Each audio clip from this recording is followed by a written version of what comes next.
Polisi tangkap 2 terduga pengeroyok Ade Armando. Kita sudah menetapkan 6 tersangka untuk perkara yang korbannya Ade Armando. Dari 6 tersangka tersebut, kemudian 2 tersangka diantaranya baru saja berhasil diamankan. Yang pertama adalah diamankan di daerah Jonggol, yang kedua diamankan di wilayah Jakarta Selatan. 2 orang tersebut masih terus dimintai keterangannya, sedangkan 4 orang lainnya kami himbau dan kami ekspos, kami rilis sengaja hari ini untuk segera menyerahkan diri. Jadi rasanya hati saya tercabik-cabik melihat sahabat saya dipukuli, telanjangi, diinjak-injak seperti itu. Ini kelakuan manusia biadab, dan saya mohon kepada aparat kepolisian untuk menindak tegas dan menyeret pelakunya, karena videonya jelas, identifikasi pelaku jelas. Harusnya aparat kepolisian tidak sulit untuk membekuk mereka. Mereka harus diberikan pelajaran. Dan saya menduga ini kelompok-kelompok, kalau tidak anarko sudah pasti kelompok-kelompok ex HTI, ex FPI, sudah pasti itu. Kelompok-kelompok yang otaknya sempit, yang tidak mencintai Indonesia. Mereka tidak mengerti tentang demokrasi, mereka hanya mengerti tentang anarki. Itu yang di otak mereka. Satu kata buat para pengeroyok Pak Ade Armando: binatang.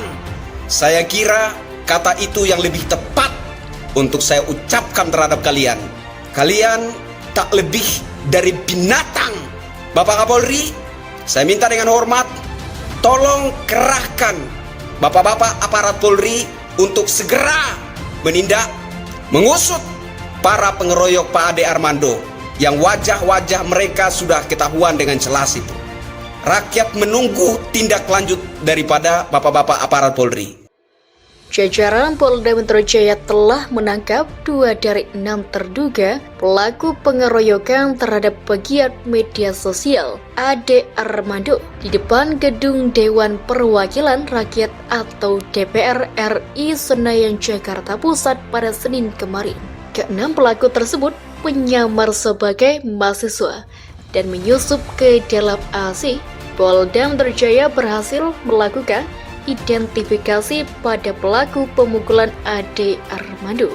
Ada 6 orang yang kami jadikan tersangka, ujar Kabid Humas Polda Metro Jaya, Kombes Endra Zulpan Satkoperasi Pers di Polda Metro Jaya, Jakarta Selatan pada Selasa. Menurut Zulpan, kelima pelaku masing-masing bernama Muhammad Bagja Komar, UIH, Hak Ade Purnama, Abdul Latif, dan Abdul Manaf. Dari 6 tersangka tersebut, 2 diantaranya Muhammad Bagja dan Komar ditangkap pada Selasa tempat yang berbeda. Muhammad Bagja ditangkap di Jakarta dan Komar ditangkap di Jonggol, Kabupaten Bogor di bawah pimpinan Dirkrimum dan Deskrimus.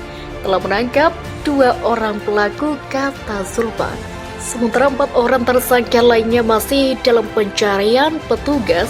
Zulpan menghimbau agar keempat pelaku pengeroyokan dan pemukulan Ade Armando itu segera menyerahkan diri akibat perbuatannya. Para tersangka dijerat dengan pasal 170 KUHP. Dalam pasal itu disebutkan barang siapa yang di muka umum bersama-sama melakukan kekerasan terhadap orang atau barang dihukum penjara selama-lamanya 5 tahun 6 bulan. Diketahui saat ini Ade Armando bersama rekan-rekannya datang ke tempat massa demonstrasi untuk melakukan peliputan atas nama Pergerakan Indonesia Untuk Semua atau PIS. Peliputan tersebut dilakukan Ade Armando untuk membuat konten YouTube dan media sosial. Hal itu disampaikan oleh Sajen PIS bernama Nong Darul Mahmada. Tujuannya untuk membuat konten YouTube dan media sosial. Gerakan PIS terang Nong Darul Mahmada dalam keterangannya. Menurut Nong Darul Mahmada, pada awalnya tidak ada masalah. Bahkan beberapa media massa mewawancarai Ade Armando. Pukul 15.30 WIB tim menyepakati untuk menyudahi peliputan. Posisinya saat itu ada di depan pintu gerbang utama DPR RI Senayan, Jakarta Pusat.